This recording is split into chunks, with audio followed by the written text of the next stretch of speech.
don't have to struggle through the woods today.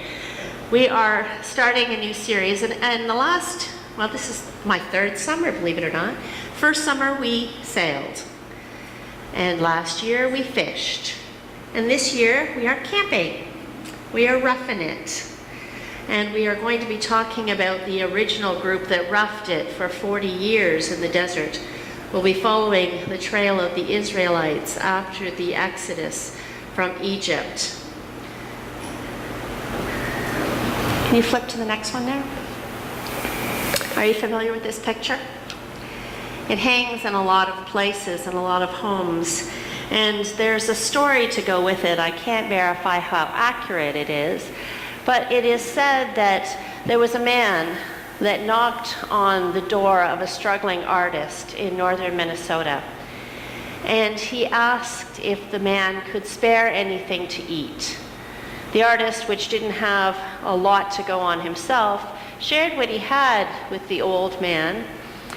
And as he was going to get something else to put on the table, he turned around and saw the man bent humbly, giving thanks for the little that had been shared with him. It's a picture of simple contentment and simple thanksgiving for even just a little. Can you imagine being homeless, having no money in your pocket, no roast in your freezer, no canned goods on the shelf, the pantry's empty, and you don't even have enough to pay for your basic need, which is food? Can you imagine living off the charity of others, not knowing what the next day will bring, counting on someone else, doubting, but ultimately trusting somehow that there will be food? That was the plight of 2 million Israelites in the desert. They were on their way to their new home, to the promised land. And there came a point where they didn't even have enough to eat. It had been a month and a half, and the food was running out. Mothers and fathers didn't have enough to put before their children. Let me just set the stage here. It's about 1,500 years before Jesus Christ. The people of Israel had been in Egypt for about 400 years. And when they went to Egypt, they were given a portion of land. They had come in the time of a severe drought and famine, and they were given enough to eat and drink at first. But soon things changed. The leaders, the kings that had befriended them, came and went. The plight of the Israelites got poorer, and eventually they became slaves. The Egyptians were able to take away their freedom, but they were not able to extinguish the Israelites' sense of being the chosen people of God.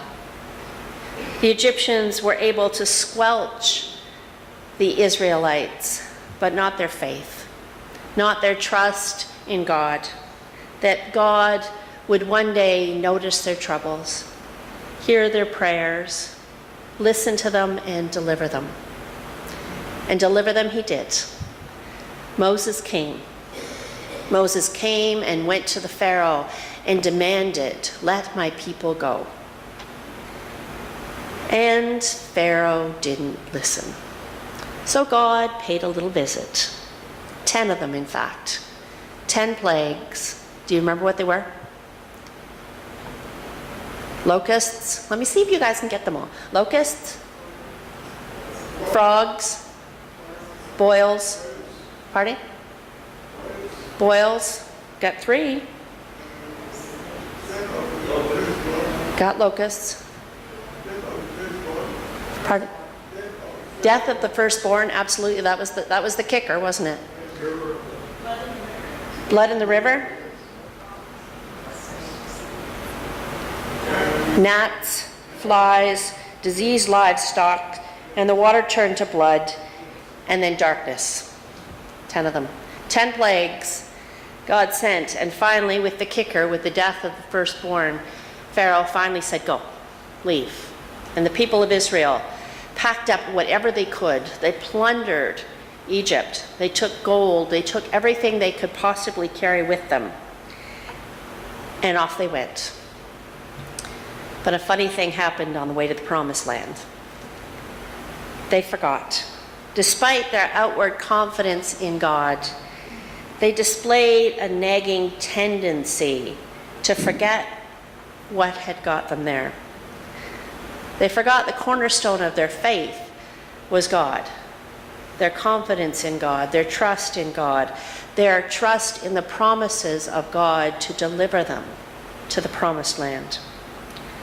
They forgot that God never left their ancestors, even in the hardest times. They forgot that God was always the one to count on when the going got tough. Even though they were the products of God's great works, they forgot.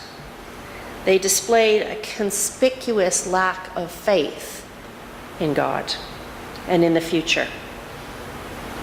It happened like this. They'd been gone for about a month and a half, steadily making their way to the land that God had promised them, the land of milk and honey, the land that had been promised to them by their forefathers. For years they had counted on this. And the supplies they had were beginning to run low, and they were starting to complain. They were complaining to Moses because they were hungry. They wondered why they had been brought out to the desert to die. They formed one giant Back to Egypt committee, saying, we had so much when we were there. It says, in the desert, the whole community grumbled against Moses and Aaron. The Israelites said to them, if only we had died by the Lord's hand in Egypt. There we sat around pots of meat and ate all the food we wanted, but you brought us out into this desert to starve this entire assembly to death. They made it sound pretty nice in Egypt, didn't they? Had they forgotten the beatings? Had they forgotten that they were slaves, the brickyards? Had they forgotten how their children were thrown into the Nile to die? But instead of simply praying to God for what they needed, they grumbled. They complained. And God heard their complaining. I wish I could say that they prayed to God, but they didn't. They just grumbled and complained to Moses and Aaron. Yet God, in his goodness and his love, provided for them. Every morning, there was a dew that covered the ground. And when it lifted, there was this white wafers, like coriander seeds, all over the ground. In Exodus 16:15, it says, when they saw it, they asked, what is it? In Hebrew, the question, what is it, is menha. And that's where they get the name manna from. What is it? Manna. That is the bread of Israel, the manna. We still don't know what it was. Maybe it was some honey-like substance that flowed from the trees. But no matter what it was from God, for them, sustenance for them for every single day. But they still weren't satisfied. A little bit later on, they complained and grumbled again. Manna, that's all we get to eat. You want me to eat what? More manna? And they grumbled and they complained. So God provided them quail each evening. He provided it for them. The quail would just come and sit outside the tent, ready to be caught and eaten. So they had bread in the morning and meat in the evening. God had provided. He hadn't abandoned them. He was with them. We can sympathize with the people of Israel in our text. They had plundered the Egyptians when they left, and they had all the gold they could possibly carry. But the problem is, you can only carry so much. When we go camping, it's not like we can even carry enough food sometimes for an entire week with everything else we have to carry. And the food ran out for them. It was 45 days out of Egypt, and the food had run out. The gold they plundered didn't do any good. There were no stores out there to trade it for. What would it have been like for a mother or a father to look at your children and say, I can't feed you? We can sympathize with the families of Israel for their concern, but we can't sympathize with their behavior, their grumbling. We don't have anything to grumble about, do we? We live in houses, huge houses, well-appointed houses, safe houses. We eat the best foods that the world markets can provide for us. We have heat in the winter and air conditioning in the summer. Most of us could live for weeks or even months with what is in our freezers and on our shelves at home. Unfortunately, prosperity isn't a cure for grumbling, is it? Grumbling is what we do when we stand in front of our closet full of clothes and say, I have nothing to wear. Grumbling is what we do when we sit down to a wonderful dinner and say, I wish we could have pizza more often. Grumbling is what we do when we look at the bills and complain about how much it costs to feed a family or pay the dentist or pay for gas. Parents, grandparents, just imagine you have taken your children or your grandchildren to Canada's Wonderland for the day. You have ridden the rides, you've seen the shows, you've eaten all that greasy, expensive food, you've packed them up at the end of the day, you're headed home, and what do you hear from the back seat? We didn't get to ride the behemoth. What good's going to Canada's Wonderland if we didn't get to ride the best ride? The lineup was only a mile long. We could have waited. Why did we even bother? The grumbling. You thought you had done the best you could. You didn't even know if you could afford this trip to Canada's Wonderland, and you had gone all out to give them that experience. And you hear the grumbling in the back seat. And it would hurt your ears just to hear it, wouldn't it? How much would it hurt the ears of God to hear the children of Israel grumbling? To hear us grumbling? When we grumble that we don't have enough, or that we wish it was different, it's not what we want, it hurts God's ears. How did God react to the Israelites grumbling? Then the Lord said to Moses, I will rain down bread from heaven for you. In answer to their grumbling, he provided for them every single day for 40 years. He didn't punish them. He didn't get angry with them. He provided for them. Instead of forsaking them and leaving them to their own devices, he gave them a daily reminder that he was always close to them, would always be with them, would always provide for them. God hears our grumbling. And God's grace, like manna from heaven, is free. It's never ending, and it's just for us. It is totally faithful. Think about it. For 40 years, God didn't miss a morning. For 40 years, there was always food every morning. They just had to walk outside and pick it up.